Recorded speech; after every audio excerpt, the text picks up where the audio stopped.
Welcome back, everybody. Automotive Inc. Today we're in the office and we're talking about a recall. It's from Chrysler Stellantis. Before we get started, please smash the subscribe button. It helps a small channel out.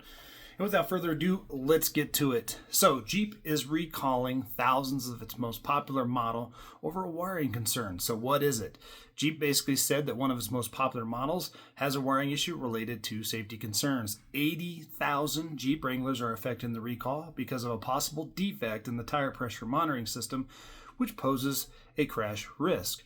The HITSA said that the affected vehicles are 2024 and 2025 models and were produced between April 23 and December 24th. Now you can go to your door pillar typically and look and see what your actual manufacturer date is, but don't just take that in stone because sometimes some of these can trickle in and around those times anyway. So always go to HITSA's website and check out their little search bar with the VIN and see if yours is affected. So the problem is not related to a specific part. However, according to the documents that are filed, during the assembly process, vehicles may have had their remote start antenna pinched under the seat belt retractor bracket, affecting the pressure monitoring system's function.